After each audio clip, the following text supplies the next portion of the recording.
Hello everyone, हामी चाहिँ bridge course को इन्ट्रान्स प्रिपरेसन जुन छ ब्रिज कोर्स इन्ट्रान्स प्रिपरेसनको लागि क्वेसन्सहरू गर्न गइरहेछौँ र यसमा चाहिँ हामी फिजिक्सको क्वेसन्सहरू लिएर आएको छौँ। फिजिक्सको क्वेसन्सहरू छ, यहाँनेरि हामीसँग केमिस्ट्रीको क्वेसन्सहरू छ र त्यही क्वेसन्सहरू सम्बन्धी हामी डिस्कस गर्छौँ कसरी सल्भ गर्ने कुराहरू, त्यो कुराहरू छौँ है।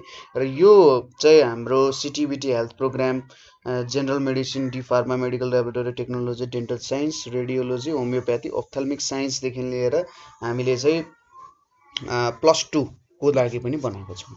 सो सुरु गरौँ। पहिलो क्वेसन हामीसँग यहाँ के छ भने rocket works on the principle of भनेर सोधिरहेछ। अब रकेट भन्ने कुरा कस्तो हुन्छ भन्दा जब उसमा एउटा फ्युल हुन्छ उसले फ्युल युज गर्छ, त्यसलाई एनर्जीमा कन्भर्ट गर्छ र न्युटन्सको थर्ड ल अनुसार के हुन्छ त तलतिरको भागमा उसले एक्सन गर्छ र माथितिर एउटा रियाक्सनको रूपमा ऊ माथि जान्छ र बिस्तारै रकेटको के हुन्छ त फ्युल सकिँदै जान्छ।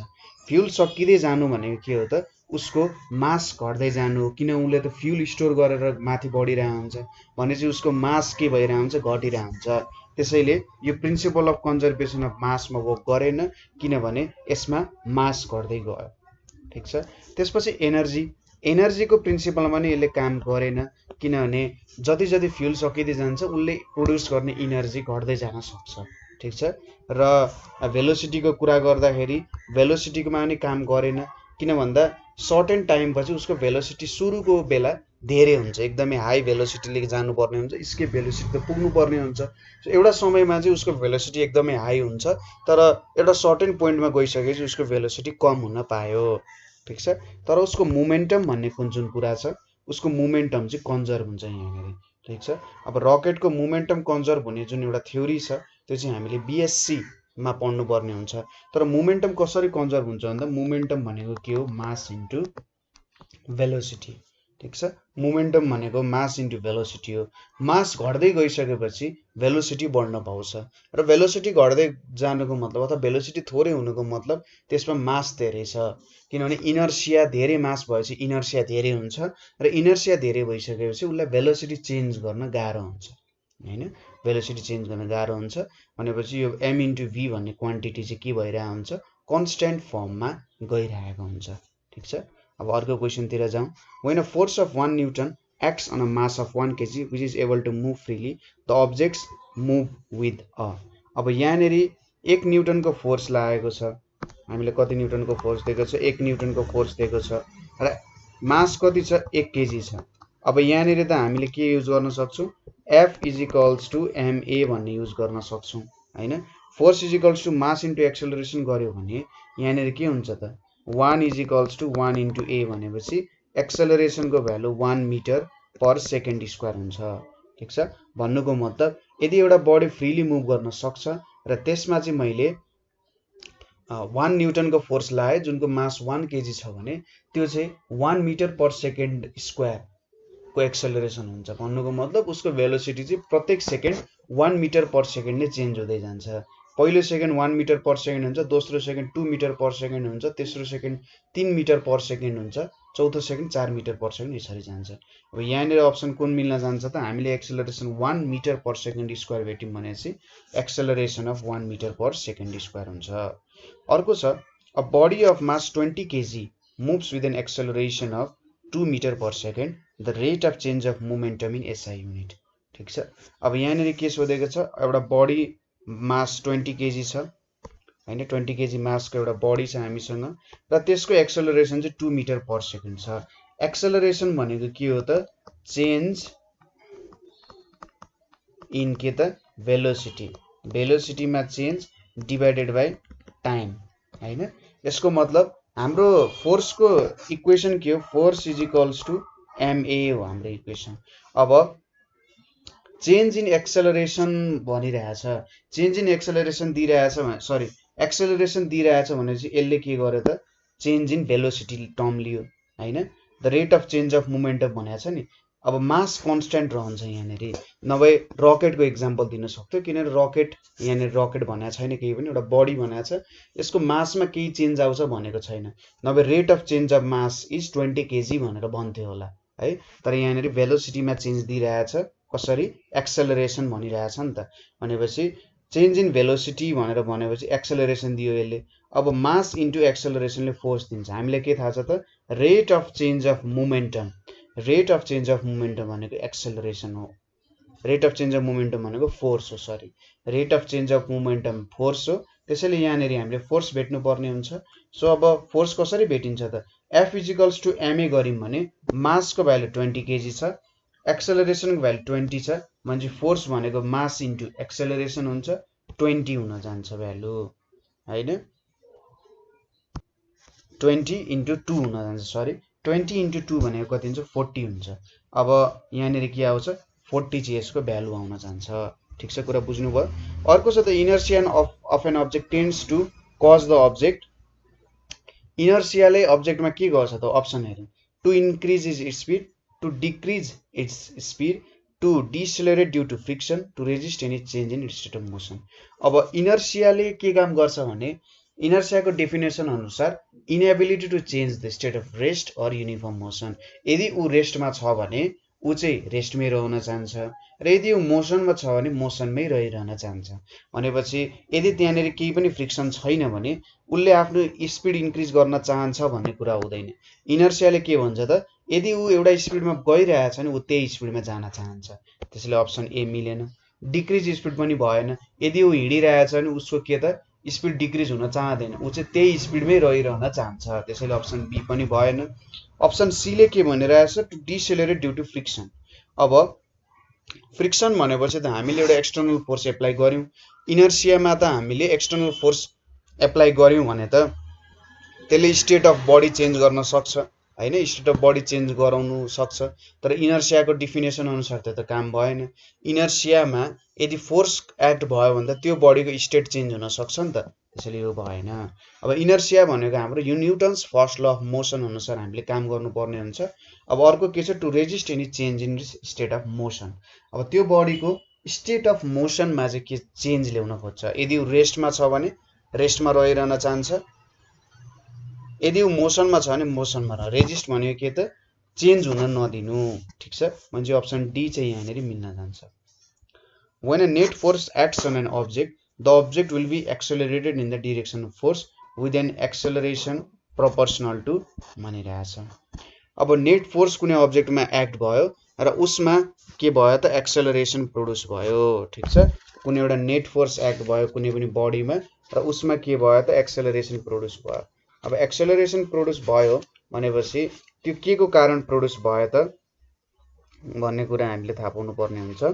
अब यहाँनेरि हामीलाई के थाहा छ Newton's second law of motion अनुसार force is equals to ma। यहाँनेरि मास यदि कन्स्टेन्ट रह्यो भने एक्सेलरेसन के हुन्छ त डाइरेक्टली प्रोपोर्सनल टु फोर्स हुन्छ। एक्सेलरेसन चाहिँ फोर्सको इफेक्ट हो। फोर्स एक्ट गरिसकेपछि त्यो बडी एक्सेलरेट हुन सक्छ।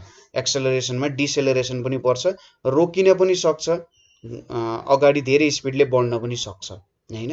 भनेपछि यहाँ के बुझ्नु पर्यो त यदि धेरै फोर्स एक्ट भयो भने एक्सेलरेसन पनि धेरै हुन सक्छ, यदि फोर्स थोरै एक्ट भयो भने एक्सेलरेसन पनि थोरै नै हुन सक्छ। त्यसैले the force on the object चाहिँ के भयो त हाम्रो एन्सर हुने भयो। ठीक छ, the force on the object चाहिँ हाम्रो एन्सर हुने भयो। किनभने भेलोसिटी अफ अब्जेक्टले हुँदैन, अगाडि कति भेलोसिटी छ भन्ने कुरा अनुसार त हाम्रो फोर्स डिटरमाइन हुँदैन नि त। त्यसैगरी मास अफ अब्जेक्ट, अब मास हामीले कन्स्ट्यान्ट राख्यौं भने त्यो कुरा चाहिँ सोच्नु पर्यो। सुरुमा मास कन्स्ट्यान्ट राख्नु पर्यो। यदि मास चेन्जिङ छ भने एक्सेलरेसन चेन्ज हुन जान्छ। यदि यहाँनेरि अप्सन बी एन्ड सी भनेको हामीले त्यो एन्सर लेख्थ्यौं, तर हामीले यहाँनेरि के बुझ्नु पर्यो, यहाँनेरि सायद एउटै बडी एउटै मासको बडी छ भन्ने कुरा बुझ्नु पर्ने हुन्छ। ठीक छ, अनि इनर्सिया, अब जति धेरै इनर्सिया त्यति धेरै एक्सेलरेसन त हुँदैन हैन। जति थोरै जति सानो बडी छ त्यति नै धेरै एक्सेलरेसन हुन सक्छ, जति ठुलो बडी छ त्यति थोरै एक्सेलरेसन हुन्छ। भनेपछि प्रोपोर्सनल टु के हुन्छ त फोर्स अफ एन अब्जेक्ट। अर्को के छ the net force acting on a body of mass 1 kg acting with a uniform velocity of 5 metre per second. ठीक छ, अब यहाँ के भनिरहेछ एउटा बडी छ मास 1 kg को र त्यसमा युनिफर्म भेलोसिटीले हिँडिरहेछ भने त्यसमा कति फोर्स लाग्छ भनेर सोधिरहेछ। अब सिधै हामीले इक्वेसनबाट पनि हेर्न सक्छौं force is equals to mass into acceleration. Mass भनेको 1 kg छ। अब एउटा युनिफर्म भेलोसिटीले हिँडेपछि कुनै पनि बडी त्यसको एक्सेलरेसनमा त केही पनि चेन्ज आएन, सपोज यो पोइन्टदेखि यो पोइन्ट हिँडिरहेछ ए देखि बी मा। अब ए पोइन्टमा पनि 5 मिटर पर सेकेन्ड छ, ठीक छ। ए पोइन्टमा पनि 5 मिटर पर सेकेन्ड छ, बी पोइन्टमा पनि 5 मिटर पर सेकेन्ड छ। यसमा एक्सेलरेसन भेलोसिटीको चेन्ज कति भयो त 0 भयो भनेपछि 1 * 0 भनेको 0 न्युटन हुन जान्छ। अथवा तपाईले सिधै हाम्रो इनर्सियाको पहिलो न्युटन्स ल अफ मोसनबाट हेर्दा हुन्छ कि यदि फोर्स एक्ट भयो तर त्यो फोर्सले केही पनि चेन्ज ल्याएन, त्यो बडी चाहिँ जस्तो भेलोसिटीमा हिँडिरहेको थियो युनिफर्मली त्यस्तै मोसनमा हिँडिरहेछ नि, त्यसमा नेट फोर्स 0 एक्ट हुन्छ। त्यसैले हाम्रो अप्सन ए चाहिँ यहाँनेरिको मिल्दो अप्सन हुन्छ, ठीक छ। अब अर्को छ यहाँनेरि हेरौँ, if pressure be P and volume be V then quantity PV has same unit as भनिरहेछ। अब पीबी को युनिट के हुन्छ भनेर यसले सोधिरहेछ भनेपछि प्रेसरको युनिट भनेको के हो त न्युटन पर मिटर स्क्वायर हो, किनभने प्रेसर भनेको के हो त फोर्स अपन एरिया हो। भेलोसिटीको युनिट के हो मिटर बाई सेकेन्ड हो, डिस्प्लेसमेन्ट बाई टाइम टेकन हो। अब दुईटालाई मल्टिप्लाई गरिदिउँ भने newton by metre square into metre by second हुने हो। मिटर यो काटिने भयो भनेपछि के आउने भयो त यहाँ न्युटन बाई मिटर सेकेन्ड भनेर आउने भयो। अब यहाँनेरि हामीले यो युनिट केसँग मिलाउन सकिन्छ होला त यसो चेक गरौँ। हाम्रो युनिट यति आइपुग्यो। वर्क भनेको के हुन्छ फोर्स इन्टु डिस्प्लेसमेन्ट। फोर्स भनेको के हो त न्युटन हो, डिस्टेन्स भनेको मिटर हो भनेपछि यसले काम दिएन है, यसले हाम्रो काम दिएन। अब अर्को काम दियो कि दिएन भन्ने कुरा चाहिँ यसो ख्याल गर्नुस् एकचोटि। यहाँनेरि मैले गल्ती पनि बोल्न सके हुन सक्छ कहिलेकाहीँ। यहाँनेरि हाम्रो प्रेसर भनेको newton per metre square, velocity sorry volume दिएको रहेछ है, मैले भेलोसिटी भनेर लेखेको छु, एकदमै सरी त्यसको लागि। अब भोल्युम भनेको के हुन्छ मिटर क्युब हुन जान्छ है, मिटर क्युब पो हुने हो त। भनेपछि प्रेसर इन्टु भोल्युम भनेको newton by metre square into metre cube भनेपछि मिटर स्क्वायर यो काट्यो भने चाहिँ न्युटन मिटर आयो नि, हो यो चाहिँ युनिट हो है, भेलोसिटी चाहिँ होइन, मैले भेलोसिटी भनेर सोचेछु। अब वर्क डनको युनिट के हुन्छ न्युटन मिटर हुन्छ भनेपछि हामीले चाहिँ यहाँनेरि वर्क चाहिँ हाम्रो एन्सर हुन जान्छ, ठीक छ। वर्क हाम्रो एन्सर भयो। अब यहाँनेरि वर्क नदिएर अरू कुनै दिएको थियो भने इनर्जी हामीले लेख्थ्यौँ, तर यहाँनेरि जेनरली हामीले वर्क डनकै कुरा गर्छौँ किनभने प्रेसर लगायौँ र भोल्युम चेन्ज हुन्छ। हामीले धेरै प्रेसर लगायौँ भने भोल्युम घट्छ, थोरै प्रेसर लगायौँ भने भोल्युम बढ्छ। भनेपछि यहाँनेरि त हामीले प्रेसर धेरै दिनु भनेको वर्क डन गर्नु हो नि त, हो त्यो कुरा चाहिँ हामीले बुझ्नुपर्ने हुन्छ। त्यसैले यहाँनेरि वर्क लगायौँ, नभए इनर्जी पनि लगाउन सक्थ्यौँ किनभने सिस्टमको इनर्जीमा चेन्ज आउने हो। तर जब हामी प्रेसर लगाउँछौँ भोल्युमलाई डिक्रिज गरिरहेछौँ भनेपछि हामीले केही एमाउन्ट अफ वर्क डन गरिरहेछौँ। सपोज कुनै एउटा भाँडो छ, यो भाँडोमा हावा छ है, यहाँनेरि हावा छ। अब यसले तपाईँले थिच्नु भनेको त के हो त हावाले त माथि फोर्स दिइरहेको हुन्छ, यसरी माथि फोर्स दिइरहेको हुन्छ, यो फोर्सलाई जित्नु हो नि त हैन। कुनै ढुङ्गालाई तपाईँले यसरी माथि उठाउनु हो भने तपाईँले त्यहाँनेरि वर्क डन गर्नु भइरहेछ, त्यस्तै कुरा भन्न खोजे। अर्को छ अब यहाँनेरि क्वेसन हेर्नुहोस्, force can be defined from. अब फोर्सको डिफिनेसन कुन ल अफ मोसनले दिन्छ त भन्दा Newton's first law of motion. First लले के दिन्छ त डेफिनेसन अफ फोर्स दिन्छ। सेकेन्ड ल अफ मोसनले मेजरमेन्ट दिन्छ, फोर्सलाई कसरी मेजरमेन्ट गर्न सकिन्छ भनेर दिन्छ F = ma बाट। थर्ड ल अफ मोसनले चाहिँ एक्सन एन्ड रिएक्सन वाला प्रिन्सिपल दिने गर्छ। अब नन अफ दिस अप्सन भएन यहाँनिर भनेपछि फर्स्ट ल अफ मोसनले डेफिनेसन अफ फोर्स दिन्छ। अर्को छ the top of lake is frozen as atmosphere temperature is -10 degree Celsius, the temperature of bottom lake is most likely to be भनेर सोधिरहेछ। अब जेनरली के हुन्छ भने माथिको लेयर फ्रोजन छ, -10 डिग्री सेल्सियस छ, जति जति तल गइन्छ त्यहाँनेरि हामीले के देख्न सक्छौँ भन्दा एनामोलस एक्सपान्सन अफ वाटर भनेर देख्न सक्छौँ, ठीक छ, एनामोलस एक्सपान्सन अफ वाटर। अब यो एनामोलस एक्सपान्सन अफ वाटर अनुसार 4 डिग्री सेल्सियस भन्दा हामी यताउता गयौँ भने के हुन्छ भोल्युम इन्क्रिज हुँदै जान्छ, ठीक छ, के हुन्छ भोल्युम इन्क्रिज हुँदै जाने कुराहरू हुन्छ यहाँनेरि है, यहाँनेरि भोल्युम इन्क्रिज डिक्रिज हुँदै जाने कुराहरू हुन्छ। जस्तै हामीले जब एउटा 10 डिग्री सेल्सियस सोचौँ सुरुमा है, -10 होइन 10 डिग्री सेल्सियसदेखि 9, 8, 7, 6 पुग्दै जाँदा तपाईँको भोल्युम डिक्रिज हुँदै हुँदै हुँदै जान्छ र 4 डिग्री सेल्सियसमा चाहिँ मिनिमम भोल्युम हुन्छ त्यहाँनेरि, ठीक छ। के हुन्छ मिनिमम भोल्युम हुन्छ भने त्यहाँनेरि मिनिमम भोल्युम हुनुको मतलब म्याक्सिमम डेन्सिटी पनि भयो, त्यो कुरा पनि भयो हैन। अब 4 डिग्री सेल्सियस भन्दा तब तपाईँ 3 degree Celsius 2 degree Celsius 1 degree सेल्सियसमा जानुहुन्छ, भोल्युम इन्क्रिज हुँदै जान्छ। यो चाहिँ एउटा वाटरको प्रपर्टी हो, एनामोलस एक्सपान्सन। अब टप अफ लेकमा के हुन्छ त आइस हुन्छ। आइस भनेको कति -10 डिग्री सेल्सियस दिएको छ। जब तल तल जाँदै जानुहुन्छ त्यति बेला के हुन्छ त भन्दा भोल्युम बिस्तारै डिक्रिज हुँदै हुँदै हुँदै हुँदै हुँदै गइरहेको हुन्छ एक तरिकाले हैन। पानी माथिकोले त सबै के हुन्छ त इन्सुलेटरको जस्तो काम गर्छ।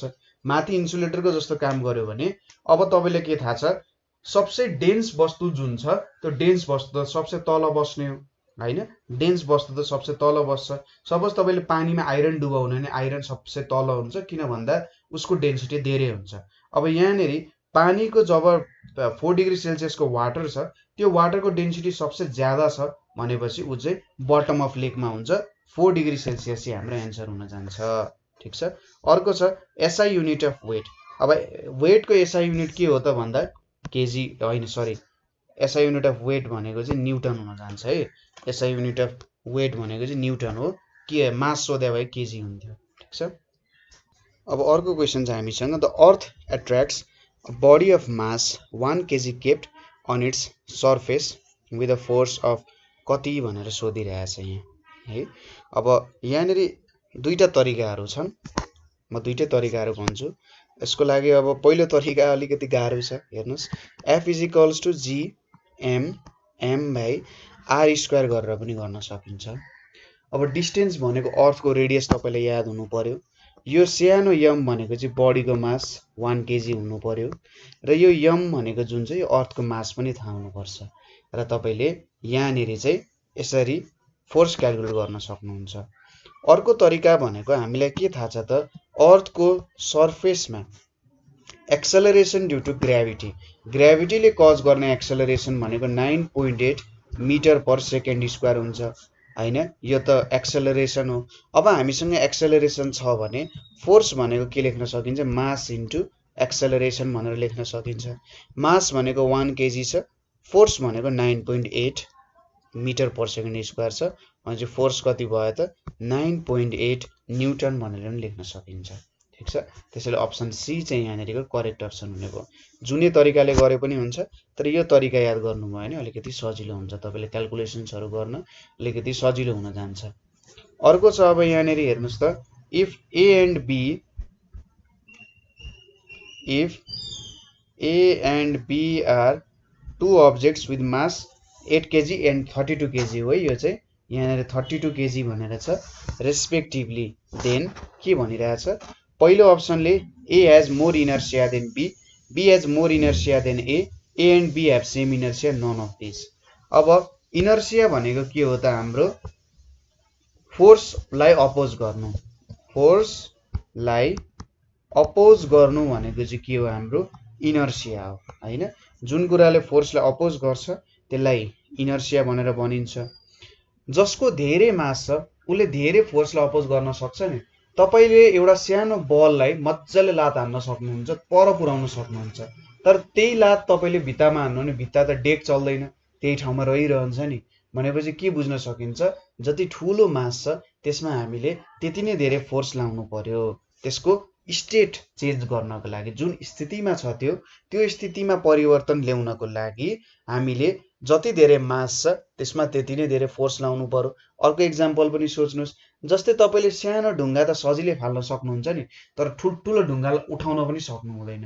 भनेपछि सानो अब्जेक्ट भनेपछि सानो मास भएको, थोरै मास भएको अब्जेक्टलाई तपाईले सजिलैसँग फोर्स एप्लाई गरेर त्यसको स्टेट चेन्ज गर्न सक्नुहुन्छ, तर ठूलो अब्जेक्टहरुको मासमा तपाईले धेरै फोर्स लाउनु पर्ने हुन्छ, सजिलै काम गर्न सक्नु हुँदैन। अब यहाँनेरि के छ हेर्नुस् त, B को मास A को भन्दा ज्यादा छ, B को मास 32 केजी छ, A को मास 8 केजी छ भनेपछि B को इनर्सिया त अभियसली A को भन्दा के हुन्छ, ज्यादा हुन्छ। अब अर्को छ, when an object undergoes acceleration, जब कुनै एउटा अब्जेक्ट एक्सेलरेसनमा छ भन्नुको मतलब के हो त, यहाँनेरि इट्स स्पीड अलवेज इन्क्रिजेस। अब स्पीड भनेको एउटा स्केलर क्वान्टिटी हो, ठीक छ। स्पीड एउटा स्केलर क्वान्टिटी हो र एक्सेलरेसन एउटा के हो त, हाम्रो भेक्टर क्वान्टिटी हो। त्यसैले स्पिड इन्क्रिज भन्न मिलेन, किनभने स्पिड एउटा स्केलर क्वान्टिटी हो जुन एक्सेलरेसनसँग त्यति रिलेसन राख्दैन। इट्स भेलोसिटी अलवेज इन्क्रिजेस, यो पनि हुन्छ भन्न छैन, किन भन्दाखेरि भेलोसिटी एक्सेलरेसन हुँदाखेरि त डिएक्सेलरेसन पनि हुन्छ यहाँनिर है, डिसेलरेसन पनि हुन्छ, उसको चेन्ज इन भेलोसिटी घटिरहेको पनि हुन सक्छ। एक्सेलरेसन भनेको त के हो, चेन्ज इन भेलोसिटी हो हैन, उसको भेलोसिटीमा चेन्ज इन भेलोसिटीमा चेन्ज आइरहेछ, तर यसको मतलब जहिले यो होइन कि चेन्ज इन भेलोसिटी इन्क्रिज भइरहेको छ भन्ने कुरा मात्रै होइन, उसको भेलोसिटी चाहिँ के हुन सक्छ त एउटा डिक्रिजिङ रूपमा पनि हुन सक्छ नि त हैन, उसको चाहिँ डिएक्सेलरेसन भइरहेको हुन सक्छ। जस्तै जब तपाईले ब्रेक एप्लाई गर्नुहुन्छ, ब्रेक एप्लाई गर्दाखेरि के हुन सक्छ त त्यहाँनेरि तपाईको भेलोसिटी चाहिँ डिक्रिज भइरहेको हुन्छ, rate of change in velocity चाहिँ डिक्रिज भइरहेको हुन्छ, अन्तिममा 0 हुन्छ र त्यो भेहिकल के हुन्छ त स्टप पोजिसनमा आउँछ। ठीक छ, त्यसैले भेलोसिटी इज अलवेज इन्क्रिजेस भन्न नि मिलेन। अर्को चाहिँ it always falls towards earth, त्यो पनि होइन, अर्थ भन्दा एगेन्स्टमा जान्छ नि रकेटहरू त, तिनीहरूको पनि एउटा सर्टेन एक्सेलरेसन त हुन्छ जहिले पनि हैन, सर्टेन एउटा फर्म अफ एक्सेलरेसन त हुन्छ। त्यसैले अलवेज फल टुवर्ड्स त होइन, अर्थको एगेन्स्टमा जाँदा पनि एक्सेलरेसन हुन सक्छ। अर्को चाहिँ force must be acting on it, हो यो अप्सन चाहिँ मिल्न गयो, किनभने कुनै बडीमा एक्सेलरेसन प्रोड्युस हुनु, कुनै बडीमा एक्सेलरेसन प्रोड्युस हुनुको मतलब के हो त त्यहाँनेरि फोर्स एक्ट भइरहेछ, त्यो फोर्सले त्यो बडीलाई हाई स्पिड पनि बनाउन सकिरहेको हुन सक्छ अथवा लो स्पिड पनि बनाउन सक्छ। ब्रेक हुँदाखेरि त्यो फोर्सले त्यो अब्जेक्टलाई रोक्ने काम गर्छ, भेलोसिटी डिक्रिज गराइरहेछ। जब हामी इन्जिनमा धेरै फोर्स लाउँछौँ त्यति बेला के हुन्छ त त्यसले बसलाई धेरै छिटो हिँडाउँछ हैन, एक्सेलरेसन धेरै गराउन सक्छ। त्यसैले force must be acting on it, हाम्रो अप्सन डी चाहिँ यहाँनिरको करेक्ट अप्सन हुन गयो। अर्को छ a force acts on an object which is free to move, एउटा अब्जेक्ट छ जुन चाहिँ फ्रीली मुभ हुन सक्छ। If we know the magnitude of force and mass of object, Newton's second law of motion enables us to determine objects के भनेर सोधिरहेछ। Newton second law of motion अनुसार यसले मेजरमेन्ट अफ फोर्स दिन्छ, कसरी, force is equals to mass into acceleration हैन। अब force हामीलाई थाहा छ, मास थाहा छ भने फोर्स बाई मास भनेको हामीले के पाउँछौँ त एक्सेलरेसन पाउँछौँ हैन। फोर्स र मास छ भनेपछि हामीले एक्सेलरेसन पाउन सक्छौँ, त्यसैले अप्सन सी चाहिँ यसको करेक्ट एन्सर हुन जान्छ। A passenger in a moving train tosses a coin which falls behind him, it means that the motion of train is के भनिरहेछ। अब यहाँनिर हामीले एउटा इनर्सियाको नियम याद गर्नुपर्छ। सपोज एउटा बडी युनिफर्म भेलोसिटीमा हिँडिरहेछ, सोचौँ एउटा बस चाहिँ युनिफर्म भेलोसिटीमा अगाडि बढिरहेछ, यो बस भयो, चक्का पनि बनाइदिउँ, यो अगाडि हिँडिरहेछ, एउटा युनिफर्म भेलोसिटी भी छ यसको हैन। सपोज गरौँ यो पोजिटिभ भेलोसिटीले हिँडिरहेछ। अब जब यो बस अगाडि गइरहेको छ, यहाँनिर हामीले बसेर एउटा सिक्का फाल्यौँ भने हरेक बसको अब्जेक्ट पनि एउटा सर्टेन भेलोसिटीले नै अगाडि हिँडिरहेको छ हैन, सर्टेन भेलोसिटीले अगाडि हिँडिरहेछ। तपाईको हरेक अब्जेक्टहरू, बसमा भएको हरेक अब्जेक्ट, तपाईको ब्याग, तपाईको लुगा, सबै एउटा सर्टेन भेलोसिटीले हिँडिरहेछ।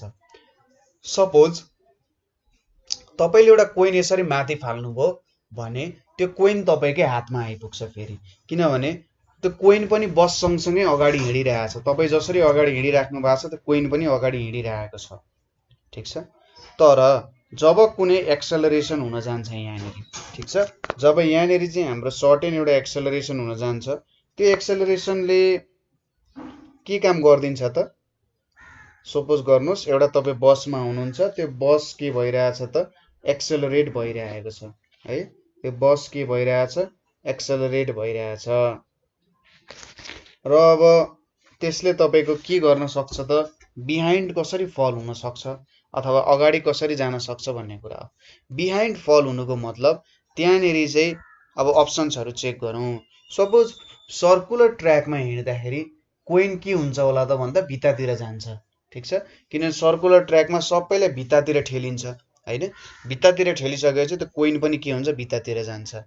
रिटार्डेड, सपोज बसको भेलोसिटी बिस्तारै घटिरहेको छ, ठिक छ, बसको भेलोसिटी बिस्तारै घटिरहेको छ भने के हुन्छ त, सपोज तपाईले एउटा अब्जेक्ट माथि फाल्नुभयो भने त्यो अब्जेक्ट सुरुमा रेस्टमा थियो, तपाईले रिटार्डेसन गरिरहेको छ भने तपाईको स्पिड पनि घटिरहेछ, त्यसको स्पिड पनि घटिरहेछ, त्यो अगाडितिर चाहिँ तपाईको जान जान्छ। युनिफर्म भने चाहिँ युनिफर्म तपाईकै हातमा आइपुग्छ। एक्सेलरेट भइरहेछ भने एउटा अब्जेक्ट रेस्टमा छ, तपाईको हातमा त रेस्टमा छ, अब तपाईले माथि फाल्नुभयो भने त्यो एक्सेलरेसन त हुन जान्छ, तर सर्टेन पोइन्ट यसरी माथि फाल्नुभयो भने त तपाई अगाडि पुगिसक्नुहुन्छ नि त। सपोज यस्तो भन्न खोजेको, यहाँनिर तपाई हुनुहुन्छ, अब तपाईले एउटा कोइन फाल्नुभयो, यसरी माथि कोइन फाल्नुभयो भने बस यहाँ पुगिसक्दाखेरि तपाईको पोजिसन पनि त चेन्ज हुन्छ।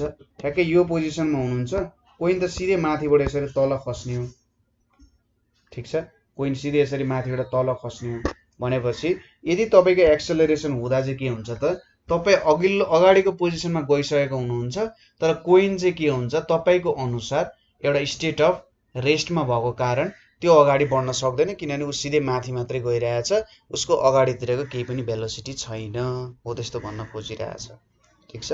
सो एक्सेलरेसन चाहिँ यसको एन्सर हुन जान्छ।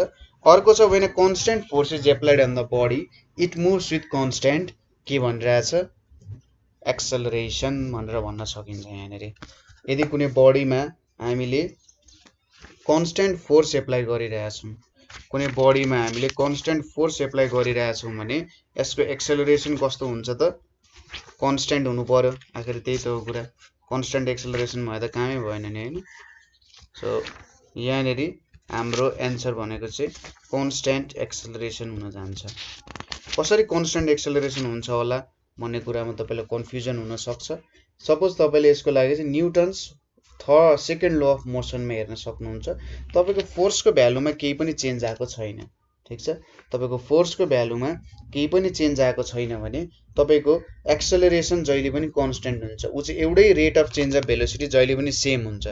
कन्स्टेन्ट स्पिड त हुन सकेन, कन्स्टेन्ट भेलोसिटी पनि हुन सकेन हैन, कन्स्टेन्ट भेलोसिटी भने त एक्सेलरेसनै हुँदैन, कन्स्टेन्ट मोमेन्टम हुने कुरा पनि भएन, तर के हुन सक्छ, कन्स्टेन्ट एक्सेलरेसन हुन सक्छ। त्यसैले अप्सन डी चाहिँ हाम्रो करेक्ट एन्सर हुन गयो। अर्को छ pressure is the ratio of भनेर सोधिरहेछ यहाँनिर, pressure is the ratio of force to the, अब प्रेसरको फर्मुला के छ हाम्रो, प्रेसर भनेको चाहिँ फोर्स अपन के हो त, एरिया, ठीक छ, प्रेसर भनेको के हो, फोर्स अपन एरिया हो। अब ratio of force to area हो नि त, area over which it is applied, ठ्याक्कै हामी परपेन्डिकुलरली नै हामी के गर्छौँ त, फोर्स एप्लाई गर्छौँ हैन, फोर्स अपन एरिया भयो। अर्को छ a ball has gained the negative charge of one coulomb which of the following statement is true भनेर सोधिरहेछ। अब यहाँनिर हेरौँ, ball has acquired one electron भनिरहेछ। अब वान कलम चार्ज भनेको चाहिँ 6.25 इन्टु 10⁻18 इलेक्ट्रोन्स हुन जान्छ। यदि इलेक्ट्रोन्सको कुरा गरिरहेछ भने यति चार्ज हुन जान्छ है। भने चाहिँ बल हेज एक्वायर्ड वान इलेक्ट्रोन होइन, बल हेज लस्ट वान इलेक्ट्रोन त्यो पनि होइन। कुनै बडीले नेगेटिभ चार्ज गेन गर्नु भनेको इलेक्ट्रोन गेन गर्नु हो, ठिक छ, किनभने जति धेरै इलेक्ट्रोन हुन्छ त्यति धेरै नेगेटिभ चार्ज बढ्ने हो, ठिक छ। बलले नेगेटिभ चार्ज गेन गर्नु भनेको इलेक्ट्रोन गेन गर्नु हो, त्यसैले बल हेज गेन 6.25 इन्टु 10⁻18 इलेक्ट्रोन्स भन्न सकिन्छ। यहाँनिर के भयो त, बल हेज गेन यति इलेक्ट्रोन्स भनेर हामीले भन्न सक्यो। अब बल हेज लस्ट 6.25 इन्टु 10⁻18 इलेक्ट्रोन्स भन भने त त्यसमा त पोजिटिभ चार्ज गेन भयो हैन। बलले यदि इलेक्ट्रोन लुज गर्न थाल्यो भने के हुन्छ त, त्यो बलले त इलेक्ट्रोन लुज गरिरहेछ नि त यहाँ, अथवा पोजिटिभ चार्ज गेन गर्नुको मतलब के भयो त, उसले चाहिँ इलेक्ट्रोन लुज गरिरहेछ, ठिक छ। भनेपछि हाम्रो सी अप्सन चाहिँ ठिक हुन जान्छ यहाँनिर। अर्को छ the difference in pressure between the top and bottom of submerged object produces a force known as भनेको छ। जस्तै हामीलाई आर्किमिडिज प्रिन्सिपल थाहा छ, जस्तै के हुन्छ त, यो हाम्रो एउटा सपोज गरौँ यहाँनिर मैले यसरी एउटा पानीको सर्फेस लिएँ अरे, ठिक छ, पानीको सर्फेस लिएँ। अब यहाँनिर एउटा अब्जेक्ट राखेँ मैले, यो अब्जेक्ट राखेँ। अब प्रेसर भनेको वाटरमा जहिले पनि यो फ्री सर्फेसदेखि मेजर गरिन्छ। सपोज माथिको सर्फेसमा एउटा सर्टेन प्रेसर लाग्ला, यसरी तलको सर्फेसमा एउटा सर्टेन प्रेसर लाग्ला हैन। प्रेसर भनेको हामीले कसरी क्याल्कुलेट गर्छौँ, एच डेन्सिटी इन्टु जी, एच भनेको हाइट हुन्छ हैन। अब यहाँनेर यसो हेरौँ, वेट त लागि नै रहेको हुन्छ, त्यसको वेट जहिले पनि डाउनवर्ड लागिरहेको हुन्छ। तर यहाँनेर एउटा सर्टेन फोर्स, वेट भनेको के हो, ग्राभिटी हो, त्यसैले यो पनि भएन। डेन्सिटी कुनै पनि फोर्स छैन, तर यहाँनेर बुएन्सी वाला फोर्स लागिरहेको हुन्छ। किनभने सपोज त्यो अब्जेक्ट के भइरहेछ त, त्यहाँ सबमर्ज छ भने के हुन्छ त, त्यहाँनेर हाम्रो एउटा सर्टेन फोर्स लाग्छ जुनले चाहिँ त्यो अब्जेक्टलाई माथि ठेल्न खोज्छ। ठिक छ, के हुन्छ, त्यो अब्जेक्टलाई माथि ठेल्न खोज्छ र त्यो फोर्सलाई चाहिँ हामीले के भन्छौँ त, बुएन्सी भनेर भन्छौँ। यसरी प्रेसर डिफरेन्समा जब त्यहाँ आइपुग्छ, प्रेसर डिफरेन्समा आइसकेपछि त्यहाँनिर एउटा सर्टेन फोर्स लाग्छ, त्यो फोर्सले चाहिँ त्यो अब्जेक्टलाई माथि ठेल्न खोज्छ, यसलाई चाहिँ बुएन्सी भनेर भनिन्छ है। अर्को चाहिँ according to Pascal's principle, any change on a confined fluid depends on the shape of container, is directly proportional to volume of fluid, is inversely proportional to volume of fluid, is transmitted unchanged throughout the fluid भनेर भनिरहेछ। अब तपाईले यहाँनेर पास्कल्सको नियम सम्झिनु पर्ने हुन्छ। पास्कल्सको नियमले के भन्थ्यो त, कुनै एउटा क्लोज्ड सर्फेस छ, कन्फाइन्ड फ्लुइड भनेको सबैतिरबाट क्लोज्ड भन्न खोजेको। यदि त कन्फाइन्ड फ्लुइडमा एउटा साइडबाट तपाईले फोर्स दिनुभयो भने त्यो फोर्स चाहिँ के हुन्छ, सबैतिर इक्वली ट्रान्सफर हुन्छ, त्यो भन्छ पास्कल्सको नियमले, सबैतिर इक्वली ट्रान्सफर हुन्छ। यही अनुसार हाइड्रोलिक लिफ्ट, हाइड्रोलिक ब्रेकहरू हो त्यस्तो काम गर्ने हो नि भनेपछि यहाँनिर सेप अफ कन्टेनरमा डिपेन्ड गर्दैन, कन्टेनरको सेप अनुसार त डिपेन्ड गर्दैन, कन्टेनरको सेप अनुसार म्याग्निट्युड डिपेन्ड गर्छ हैन, तर एक्ज्याक्टली यहाँ सेप अफ कन्टेनरसँग डिटरमाइन गर्दैन। अर्को चाहिँ directly proportional to volume of fluid, योसँग पनि डिपेन्ड गर्दैन। इन्भर्सली प्रोपोर्सनल पनि भएन, के हुन्छ त, इज ट्रान्समिटेड अनचेन्ज, किनभने पास्कल्स प्रिन्सिपलसँग के डिपेन्ड हुन्छ भनिरहेछ, यहाँनिर फोर्स चाहिँ मजाले ट्रान्सफर हुन्छ यहाँनिर। ठिक छ, सो आजको लागि हामी यति नै गर्छौँ है। यहाँनिर हामीले केही क्वेसन्सहरू सल्भ गऱ्यौँ र त्यो क्वेसन्सहरूमा तपाईँले कुनै ठाउँमा प्रब्लम भयो भने तपाईँहरूले सोध्न सक्नुहुन्छ, के बुझ्नु भएन, किनभने फिजिक्सको टर्म्सहरू छ, फिजिक्सको टर्महरू बुझ्दै बुझ्दै नै अगाडि बढ्नुपर्ने हुन्छ है। सो आजको लागि यति नै, थ्याङ्क यू फर वाचिङ।